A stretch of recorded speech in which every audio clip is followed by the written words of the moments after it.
E aí, gente, é isso aqui. Essa é a aula 4 sobre mercados globais. E a gente vai falar sobre Warren Buffett e sua forma de investir. Eu gosto do livro do Benjamin Graham também, Peter Lynch, e outros que eu citei anteriormente no primeiro episódio. Mas aqui eu vou focar na forma do Buffett porque eu acho mais interessante. Eu creio que tem mais resultados que a maioria. Bom, algumas das coisas que eu vou falar aqui, os outros livros que eu li de outros autores, eles falam coisas diferentes. Então, pra não confundir ninguém, eu vou mostrar só a visão dele. Se você quiser ver a visão dos outros, de repente se discordar, pode ler aqueles de outros livros. Então, a visão que eu, por exemplo, o Peter Lynch, ele muda muitas das coisas com relação a certos temas. Esses dois livros aqui. Então, a minha base vai ser no do The Warren Buffett Way, do Robert Higginson, e The Essays of Warren Buffett, do Lawrence Cunningham. Ambos devem ter versão em português.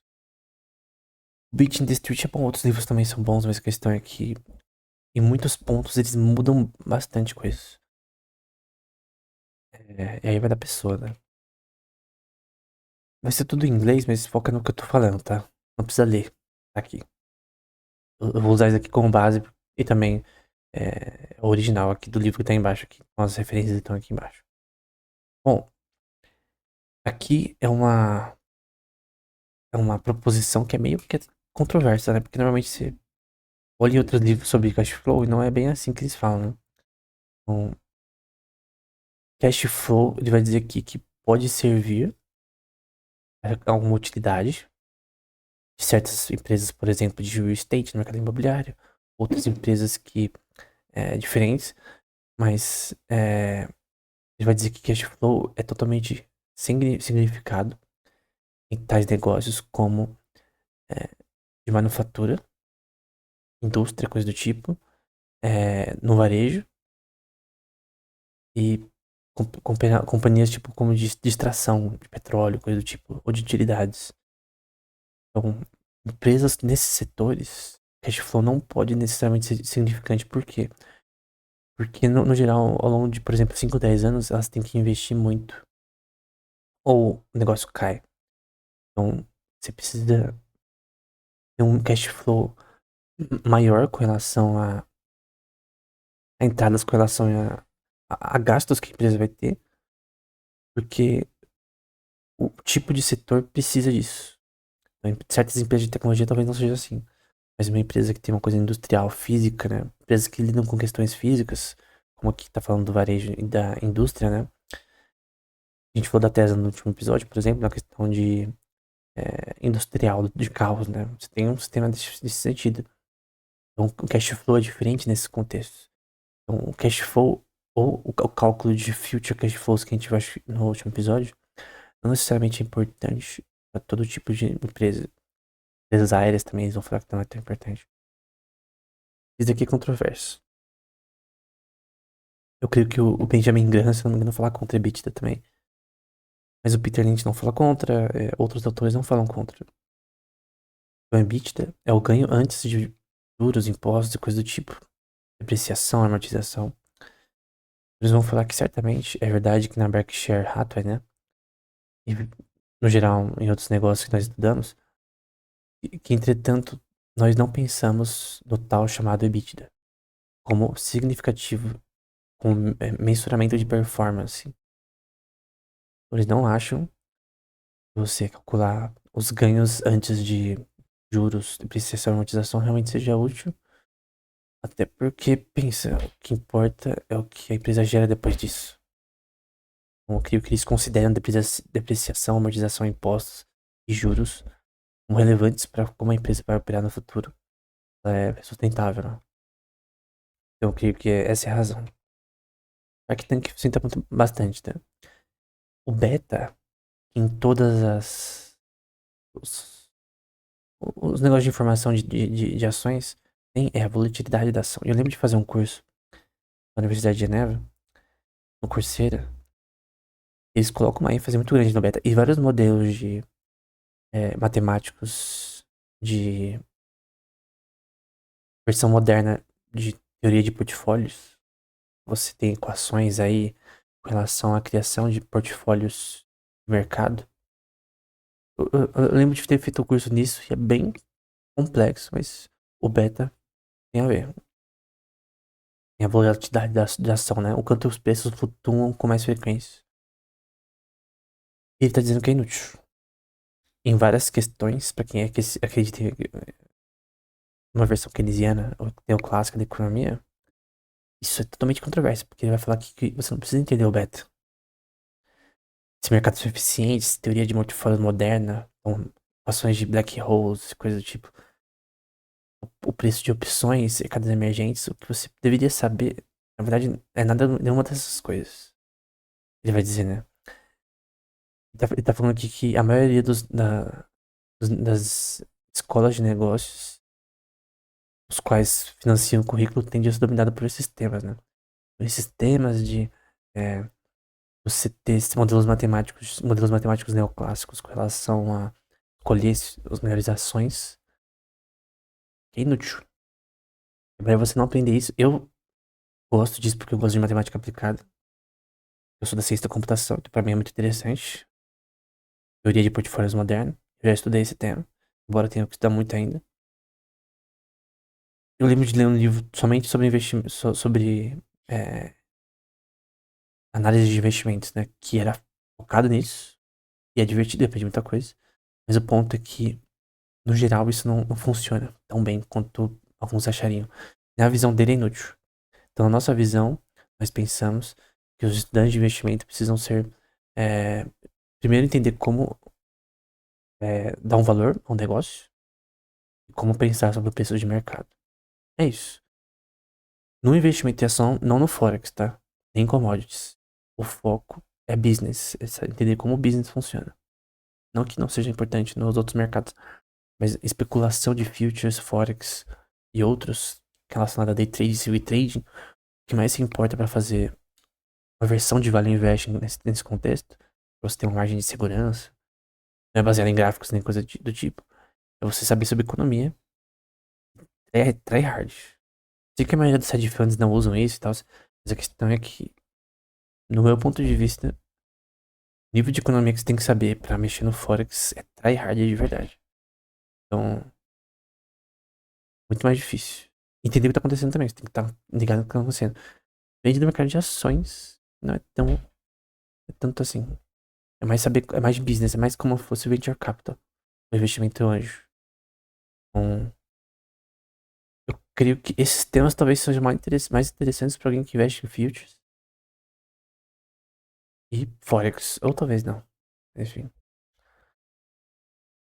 Outra coisa que eles ensinam que é interessante, crises oferecem oportunidades. Então, a esse respeito, um mercado de ações com depressões, né, ou contrações que a gente viu anteriormente, é possível que apresente a nós uma vantagens significativas. Ou seja, quando uma empresa ou um índice tá na merda, cara, essa é a sua vantagem de comprar. Quem comprou antes, bom, ele vai ter que segurar por longo prazo, se for um asset de longo prazo. Né? Mas e se a empresa falir?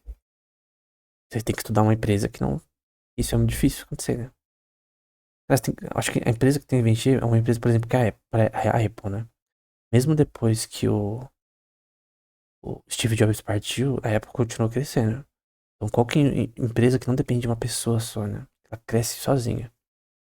Como fosse a aranha lá do The Hunter, da Fantasma, né? Será que essa empresa ela precisa de um cabeça, né? De uma pessoa? Sem ela, acabou. Ela anda sozinha mesmo depois da cabeça ser cortada, né?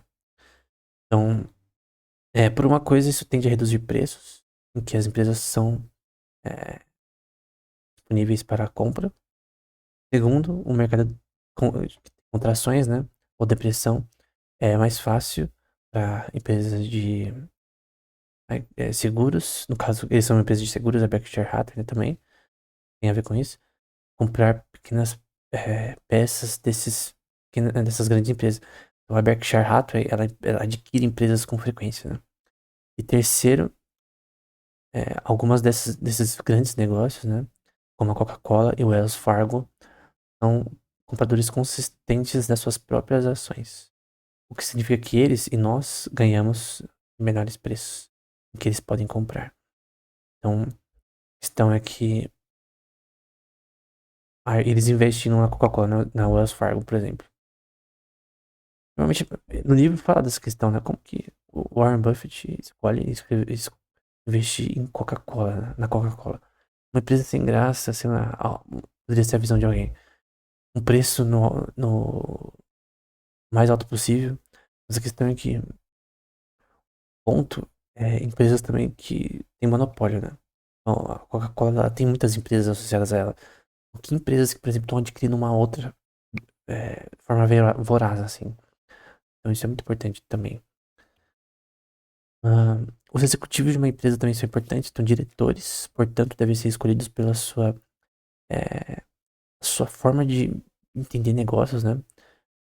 Pelo seu próprio interesse e orientação de dono, né? Então, o gerente, né, o general manager de uma empresa, o diretor, CEO, que não é o dono principal das ações, ele foi escolhido para aquele cargo. Por exemplo, no Flow Podcast, o CEO não é o dono. O dono é o que tem maiores ações da empresa, que é de capital privado.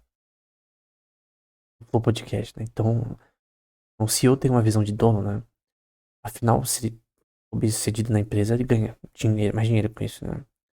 De acordo com Buffett, uma das maiores problemas entre boards, né, na América corporativa, é que os membros são selecionados por outras razões que não competência, né? Então, por diversidade, coisas do tipo. Ou que ela é uma pessoa bem vista pelos principais acionistas. Então, competência. Outra coisa são stock splits, que a gente viu anteriormente na Tesla, né? O McDonald's é uma das empresas que mais teve stock split. A última foi em 2000. Porém, o que é stock split? Você divide as ações e você dilui as ações. Você emite mais ações por um preço menor. E que tiveram muitos stock splits ao longo do tempo, né? Vai crescer ao longo do tempo, mas os que investem com ganhos de 6 meses, um ano, então que não é necessariamente significativo de útil, né? O Home Depot também fez vários, até do ano 2000. E a Comcast também. Não conheço essa empresa, mas ela fez muitos stock splits, né? Sobre isso, eles falam assim: stock splits são outra ação comum na América corporativa que Buffett diz não serve nossos interesses do dono, né? Então, stock splits tem três consequências. Eles aumentam os custos de transação, promovendo uma compra maior de shares como um todo, um turnover. Eles atraem acionistas com curto prazo, né? Então, o preço tá menor e agora eles querem fazer um lucro rápido, assim. 6 meses, um ano, eles não vão investir no longo prazo. Eles vão vender suas ações rapidamente depois. Que focam apenas em preços, né? O cara tá lá no TikTok lá só. Tem que trancar uma análise lá e. Enfim, eu tô zoando, mas essa é a visão. E eles fazem os preços saírem do valor material, o valor do negócio, né? Eles só investem porque eles querem fazer lucro. Eles não estão aí para ganhos no longo prazo, né?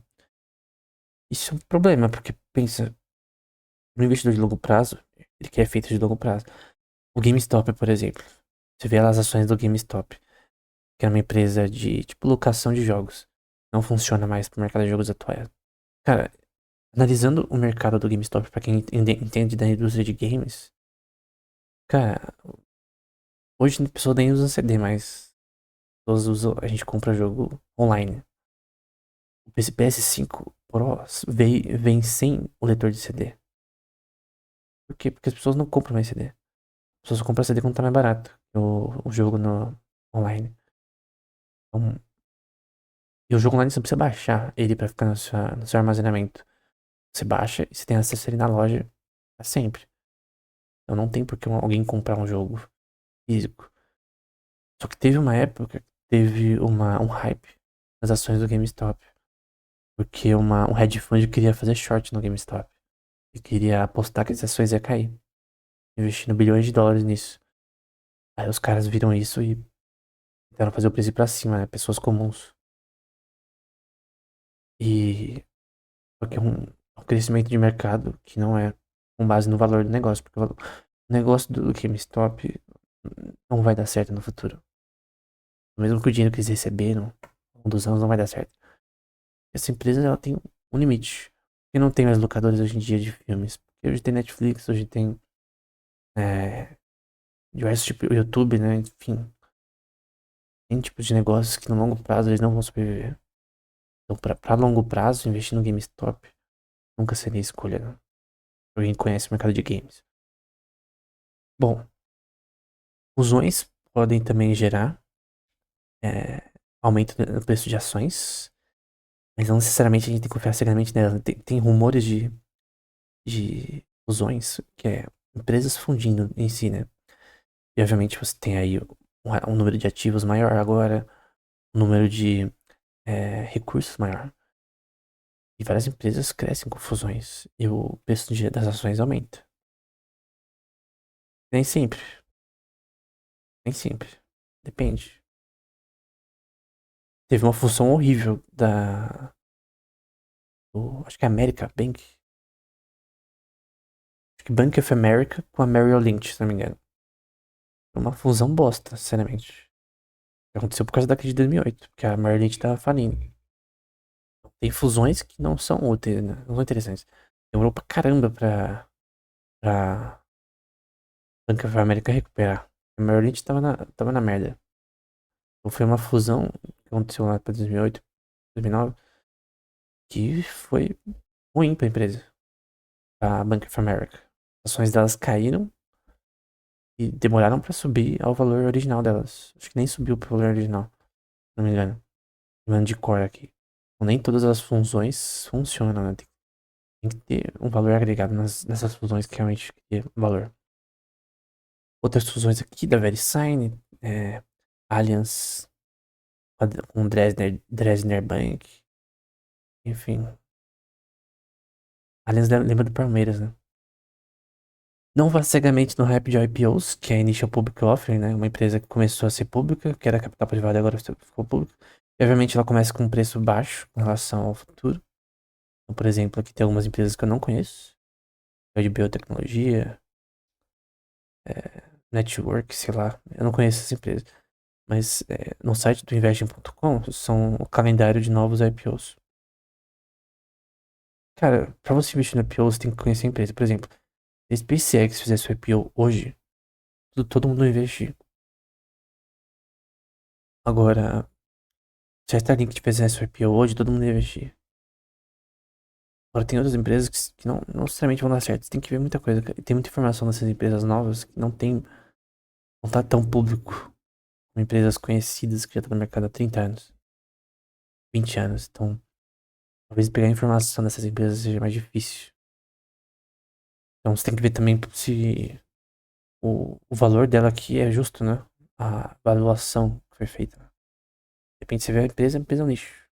Então você tem que entender, cara, será que essa empresa de biotecnologia é boa? Por quê? Quem que é o gerente? Quem que são os donos? Como que funciona o negócio? Porque, por exemplo, o mercado, a bolha .com, por exemplo, foi uma bolha de startups de tecnologia. Tava tendo um hype nelas e o hype não gerou lucro. Aí teve a bolha. A epidemia, né? Então, não vá no hype. Nem um pouco, né? E há outras que vão provavelmente ser lançadas, né? Futuro. Transparência também é importante, né? Então, aqui você vai falar, entretanto, talvez 90% nossas ações são propriedade de investidores, a quais a Berkshire Hathaway, né? É a maior holding de securities, né? São pessoas relacionadas à empresa. Muitos desses donos, né, são a favor de passar bastante tempo no reporte anual. E nós tentamos prover o melhor possível, né, de informação. Se fosse o contrário, a questão de amar seu próximo como si mesmo, talvez. Também, a questão é que de transparência, tem empresas que podem fraudar isso aí também. Ou se tem empresas que fraudam reportes econômicos. A questão é que você tem que ter o máximo de informação possível e ver como a empresa trata seus acionistas, né? elas dão dividendos, elas dão ganhos quando tem um lucro maior na empresa. O acionista, o objetivo dele é ter recompensas contínuas com relação a manter a ação ali. Para ele manter essa ação ali, tem incentivos. Outro ponto controverso aqui, mais ainda que os outros, que o price per book value, price per earnings ratio e o yield de dividendos, é a porcentagem de dividendos que deram ao longo dos anos, podem ser inúteis. A maioria dos livros não fala isso. Os cursos que eu fiz no tema falam o contrário disso. Por isso que eu só vou deixar a visão de Warren Buffett nesse curso. E se eu falar das outras visões que eu não concordo, teremos problemas de não saber seguir. Não vou pelo cara que tem resultados, né? Então, seja o termo value invest ou não, né? Tipicamente conota pela compra de ações que tenham uma atribuição a um price per book value pequeno, por exemplo, de menos 1,5, menos de 5, enfim, um baixo price per earnings ratio, que é a divisão do preço da ação pelos ganhos, e um alto dividendo. Porém, não afortunadamente, as características podem aparecer uma combinação e estão longe de serem determinativas no valor que o investidor pode pagar pela empresa.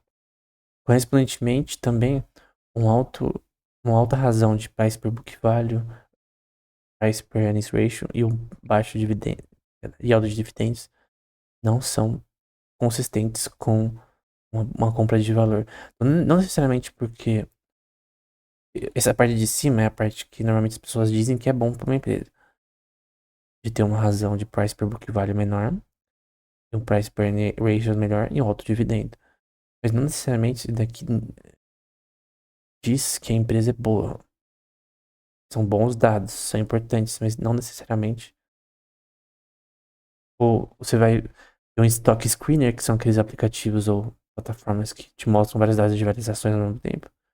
Você vai se basear nisso para tomar escolhas. Então, no que você deveria se basear, né? É o return on equity, segundo eles. Então, vai falar aqui que o Buffett considera earnings per share, por exemplo, que a gente já falou, mostrou a equação anteriormente, que é os ganhos por ação, uma cortina de fumaça. Então, a maioria das empresas, aqui é porque, né? E tem porção dos seus ganhos para aquecer seu equity.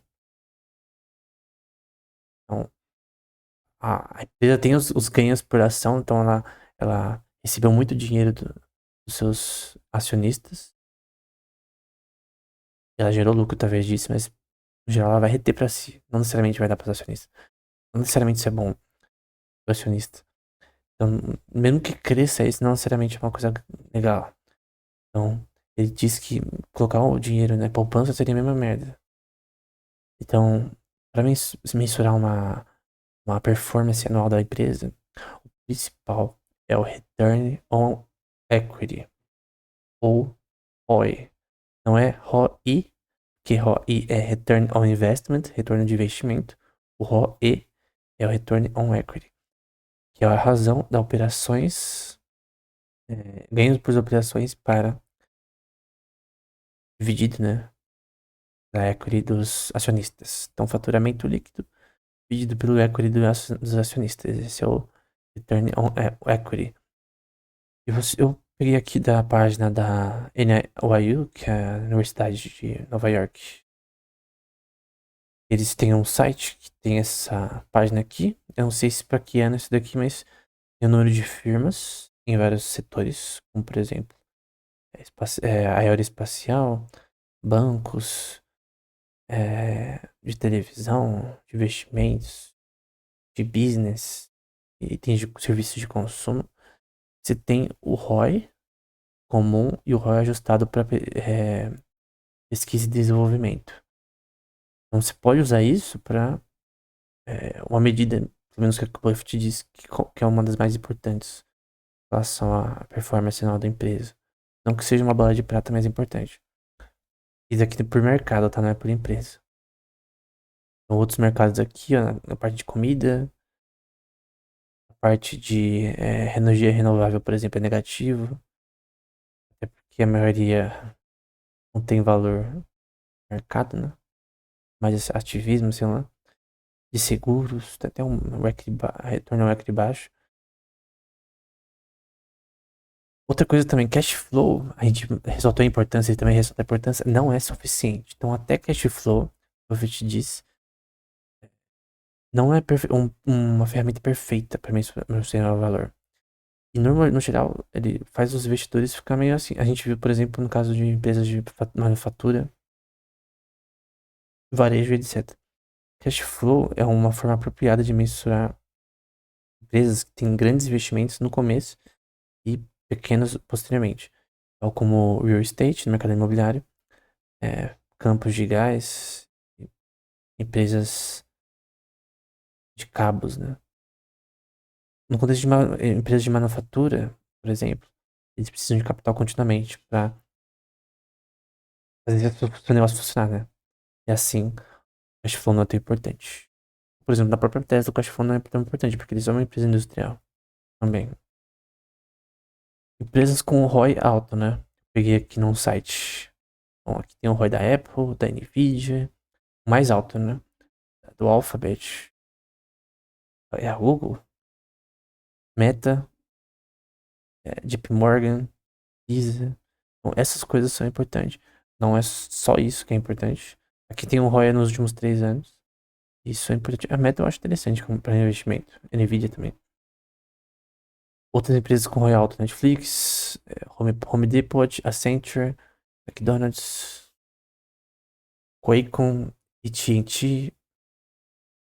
Não investiria na HSBC porque ela é uma indústria, é uma empresa, é um banco é, que opera atividades legais. Aí tem uma questão de ética, né, de investimento.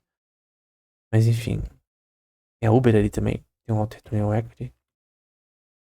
Bem que o da Uber foi negativo nos últimos 3 anos ali, né?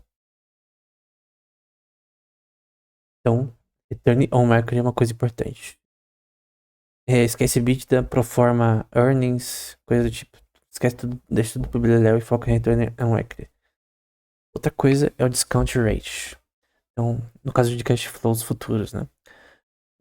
A visão de Buffett, né? Depois que ele determinou os cash flows futuros de uma empresa, Buffett aplica o que ele considera a taxa de desconto apropriada. Muitas pessoas vão ficar surpresas que ela simplesmente usa os títulos do governo de longo prazo. Nada mais. Como fica na equação? Então, esse aqui é o desconto de cash flow. E é por períodos também. É a soma do cash flow ao longo do tempo. Ao longo de uma taxa de juros específica. Uma taxa de desconto específica. Em certos períodos. E, no caso, ele usa... Eu não entendi exatamente qual que ele usa. Seja de 10 anos, de 5, de 2, que são títulos do governo. E aqui a mudança deles ao longo do tempo. Provavelmente ele usa uma yield curve em relação a isso. Uma taxa de desconto que ele usa com base nos títulos do governo. Dos Estados Unidos, né? Dos Estados Unidos. Em relação ao dólar, né? Então, esse R aqui, você troca pelo, pelo valor dos títulos do governo. Não sei exatamente qual valor que ele tá falando. Específico. Mas é relacionado a títulos do governo. Você coloca no R aqui. Com relação ao desconto de cash flow. Outras questões de dicas que eles dão, né? Você pode ver porque o Buffett disse que o portfólio ideal deveria ter 10 ações. Aqui, eu não concordo. Assim, vai da pessoa, né? Eu creio que no máximo 30 já é bastante coisa. Acho que de 10 a 20 seria interessante. Cada uma tendo 10% de capital gasto, parece. E focando em investimentos não simplesmente em achar. Não diferentes de apenas achar 10 boas ações e dividir na sua pool de investimentos e comente entre eles, né? Então, você tem 10 ações boas, você investe de 100 mil, por exemplo, 10 mil em cada ação. Mais ou menos isso. E você sabe que todas vão dar certo. É se você distribuir a sua. Não sei exatamente Depende, eu acho que as pessoas elas preferem outras ações do que algumas, né? Isso aqui é longo prazo, né? 5, 10 anos. Não é investimento de um ano, dois, três. É de longo prazo. Essa é a visão, né? Talvez alguém poderia investir também em ações que pagam bons dividendos, coisa do tipo. Mas no geral é algo para longo prazo, não curto. Alguém poderia fazer para curto, mas enfim. Outra questão que é importante é o que aqui no livro do Peter Lynch, né, que é o Equity to Asset Ratio, ou Equity para ativos. Então, você tem o total de equity dividido pelo total de ativos. E que o Peter Lynch no livro dele fala, né, mensurar mensurar a força financeira, probabilidade de survivabilidade, né, sobrevivência da empresa, um um alto equity to asset ratio é bom, né? Um total de equity para ativos. Tá falando de 1 para 2 ou até 20. Pra empresas como a JP Morgan, por exemplo. Ou, no geral, de 5,5 para 6. Só que menos que 5 você já tá na área de perigo, né? Então, ele dá dicas para diversas empresas. É meio confuso, né? Mas isso daqui é importante. O que o Peter Lynch diz. Outro problema são empresas que têm relação com crédito, fazem práticas ilegais ou maturity mismatch, que é você emprestar empréstimos de curto prazo para emprestar para o longo. A Fannie Mae fez isso por um tempo. E o que aconteceu? Queda em 2008. Porque ela fazia uma forma de crédito que era totalmente expansão de crédito, uma forma de crédito totalmente é, que dá merda. Maturity mismatch é você pegar empréstimo de curto prazo, por exemplo, a 2% e emprestar de longo prazo por 3,5% ou 5%. Então você ganha nessa porcentagem. Você tá pegando a emprestada com menos taxa de juros, e você tem que pagar, obviamente, e você tá emprestando com maior taxa de juros. Então, do seu empréstimo você tá ganhando dinheiro, porque você pegou com menos taxa. Pode pegar de um país, por exemplo. Você é um banco, você pega um empréstimo de curto prazo do Japão, um banco do Japão, e aí você empresta para outro banco com uma taxa de juros maior. Você pode fazer isso, mas dá merda. A FNMEC fez isso. Por isso que suas ações despencaram. A estatal também tem que cair mesmo. E outra coisa também, índices no geral são bom investimento. Tanto Benjamin Graham, Buffett e outros autores, o Bogle também. O Bogle é fanboy de índice, né? Dizem que índices são bons investimentos de longo prazo, né? E óbvio que uma hora vai ter queda. Aqui na época do Covid, olha a queda que deu. Então, a razão da queda tem uma razão. Isso aqui é só olhar, você já sabe. Ó, 2020, já dá pra saber. Porque tava crescendo aqui em 2008, ó a queda aqui, ó. Por que essa queda aconteceu? Crise de 2008. Não dá pra saber por que isso daqui tá assim, por que isso daqui tá assim. É informação. Só que essa informação tem que ser interpretada, né? Coisas aqui no meio talvez sejam mais complexas, mas enfim. Não é. Se alguém comprasse o índice quando teve a queda e vendesse hoje, ele teria um grande. Qual foi de menos de 2.000 pra quase 5. Não sei quantos por cento seria. Alguém pode deixar nos comentários aí. Mas é coisa pra caramba. Então, o grande ponto é que quem esperaria daqui até aqui, ou daqui até aqui, ou aproveitaria aqui a queda na época da Covid para até aqui, né? Então é investimento de longo prazo, né? No seu portfólio você pode ter de longo, curto prazo. É que tem pessoas que vivem ou podem tentar viver dos investimentos, talvez. Só que é muito especulativo o mercado de curto prazo, né? Por isso o foco aqui é sobre investimento de longo. Então, índices aqui da China, mas tem que saber sobre o mercado chinês, né? Não vai investir no índice, eu vou tacar. Tem que entender quais índices são melhores, né? Pra você aportar o capital. Depende. Entender o mercado. Então, se bem que esse índice aqui que eu peguei não é de muito tempo, né? São de alguns meses atrás. Mas para alguém comprar aqui e vender aqui, tem que ter uma perspicácia. Tem mini índices também, que são índices focados em certas empresas específicas. Que o índice é só tipo. O índice basicamente tem as ações de várias empresas que estão ali. Tem uma base por trás. É isso. É, o Bogle que inventou, né?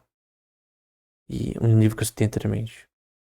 Então tem uma flutuação bem alta em mini índices e pessoas que operam aqui de day trading, coisa do tipo. Mas tem aspecto de longo prazo também em índices, né? Alguém compraria em agosto e venderia, por exemplo, em dezembro. É. A questão é qualquer visão da pessoa, né? É de 6 meses, um ano. Então, vamos supor que 70% da pessoa, dos investimentos do capital que ela tem, a poupança, ela coloca em títulos e ações que ela confia fazendo value investing. E vamos supor que seja 10% do capital ela investe em outras coisas. Seria, por exemplo, day trading. Ah, o capital que ela pode perder. Essa é a minha visão, pessoal. O mini Bovespa, por exemplo. Enfim. No geral era isso. Próximos vídeos a gente vai olhar mais para softwares e coisas do tipo. Vão ter outras aulas que eu vou falar sobre temas que tem a ver com as bancárias, por exemplo. Então a gente vai falar como bancos funcionam. Como que funciona a expansão de crédito. Como que funciona a taxa de juros na prática. Como que isso afeta. LIBOR, por exemplo. Como que funciona a taxa de empréstimos que são tomadas de bancos, entre bancos, né? E entre várias outras coisas que tem a ver com as políticas, como política afeta certos ativos, né? Para quem possa vir investir. Então tudo isso é importante. Então, creio que até aqui, se você viu até aqui, foi bastante coisa. Você já entendeu e coisa muito mais centrada. Vale o investe, né? Do que somente, tipo, ficar olhando para gráfico. Gráficozinho, não tenho nenhum problema com isso. Mas eu creio que o foco aqui é outro. Eu creio que investimentos de curto prazo podem ser feitos e dar certo. Só que tem que ser base também, uma base empírica por trás, né? Enfim, é isso. Até o próximo.